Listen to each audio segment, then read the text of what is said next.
America's public enemy number one in the United States is drug abuse. In order to fight and defeat this enemy, it is necessary to wage a new all-out offensive. Today, the Department of Justice announces the takedown of the dark web market alpha beta. Ulbricht's critics often point to a series of contract killings that he allegedly ordered with the intention of stopping blackmailers who were threatening to bring him down.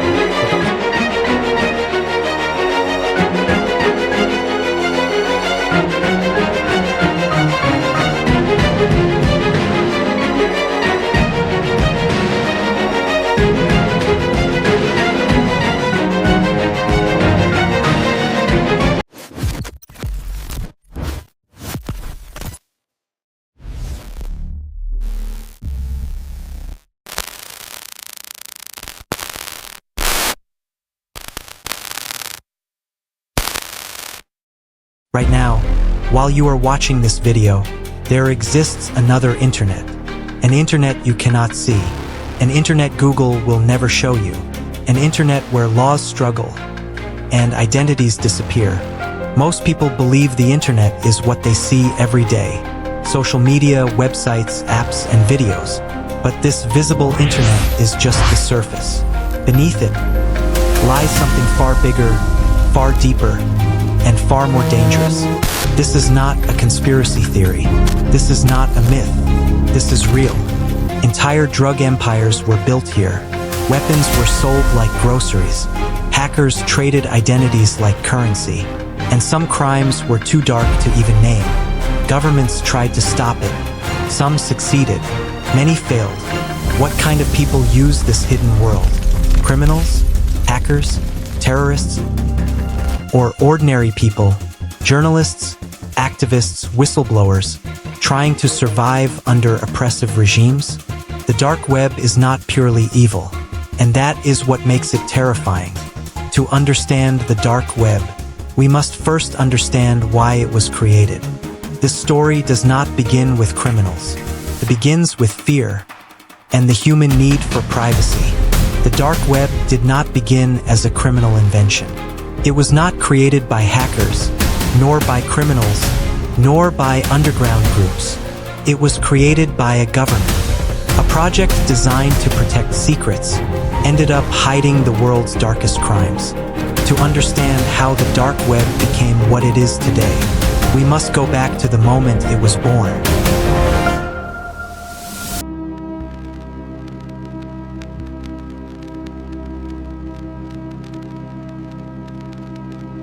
For decades, information was power. During the Cold War, nations learned a brutal truth. Whoever controls communication controls the outcome. Espionage didn't disappear with the Cold War. It evolved. By the early 1990s, the internet was spreading rapidly across the world. But there was a problem no one was prepared for. The early internet had almost no privacy. Every message revealed its path. Anyone watching the network could see who was communicating, where they were, and sometimes what they were saying. For governments and intelligence agencies, this wasn't just risky, it was dangerous. In 1995, inside the United States Naval Research Laboratory, a small research question was asked. Could the internet be used without revealing who is talking to whom? Even if someone was monitoring the entire network, the researchers weren't criminals. They were cryptographers. The early designs were created by David Goldschlag, Michael Reed, and Paul Syverson. Their research began in 1995. In the early 2000s, MIT graduate Roger Dingledine, joined by Nick Mathewson, expanded the project and gave it a name, Tor, short for the Onion Routing. In 2002, the Tor network was released publicly as open-source software. In 2006, its development was formally organized under a non-profit, the Tor Project. Their solution was called Onion Routing, a method designed to protect identity on the internet. Instead of sending data directly from one computer to another, the path itself was deliberately hidden. The message was wrapped in multiple layers of encryption, each concealing critical information.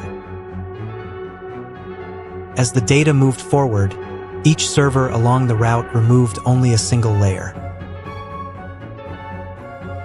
No server ever knew both the sender and the destination at the same time. Just like peeling an onion, layer by layer, until the message reached its endpoint. But anonymity only works if it blends in. If only governments used this system, it would stand out. So Tor was released to the public. Journalists, activists, researchers, and ordinary people. The more people who used it, the safer everyone became. Tor helped people bypass censorship. It protected activists under authoritarian regimes. It allowed access to blocked information. And for years, it was known primarily as a tool for privacy and freedom. Tor was never designed for crime, but anonymity is neutral, and soon, others would discover how to use it differently. When anonymity met the marketplace, a new kind of economy was born, operating entirely outside the reach of the law. Tor was not built for crime, but in the early 2010s, anonymity collided with something powerful: online marketplaces. What followed was not one website, but an entire underground economy. In February 2011, Silk Road appeared, accessible only through Tor, using Bitcoin for payments. Its founder, operating under the alias Dread Pirate Roberts, was later identified as Ross Ulbricht. By 2013, Silk Road had processed hundreds of millions of dollars in illegal transactions. On October 1, 2013, Ulbricht was arrested by the FBI at the San Francisco Public Library in California, while working on his laptop, which was seized at the scene. Later, Silk Road was seized. It was the first major proof that dark web markets could be shut down.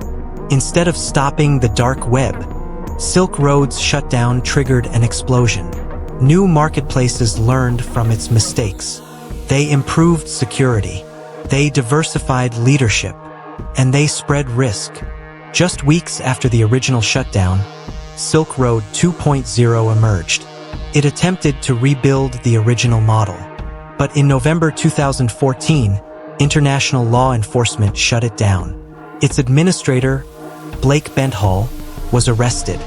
By 2017, Alphabi had become the largest dark web marketplace in history, with over 400,000 users and hundreds of thousands of listings. In July 2017, a global operation led by the FBI shut it down. Its alleged founder, Alexander Kazes, was arrested in Thailand. Days later, he was found dead in his prison cell. What users didn't know was that Alphabi's shutdown was only half the operation. For weeks, Hansa Market had already been secretly controlled by law enforcement. Every login, every message, every transaction was being recorded. In July 2017, Hansa was shut down. After Alphabi and Hansa, Dream Market became dominant. It operated until 2019. Facing pressure from investigations, it shut down voluntarily. Millions in cryptocurrency vanished with it. In January 2021, Dark Market, one of the world's largest dark web markets, was seized. Servers were taken offline in Germany. Its operator, a 34-year-old Australian citizen, was arrested. Each shutdown taught authorities something new: follow operational mistakes, exploit human error, track cryptocurrency flows, and cooperate across borders. The dark web was anonymous, but it was not invisible. Markets were shut down. Operators were arrested. Billions were seized. But the ecosystem didn't disappear. It adapted.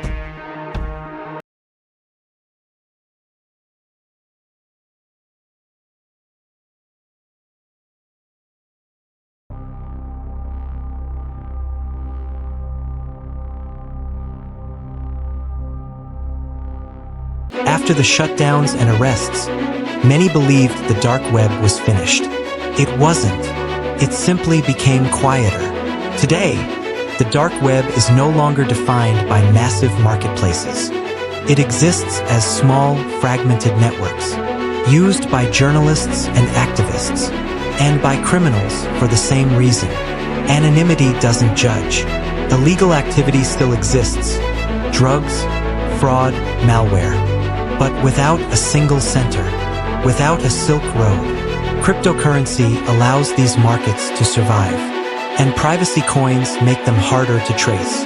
Governments continue to shut down the dark websites, but there is no off switch, because the dark web is not a place. It is an idea, built for privacy, used by everyone, and controlled by no one.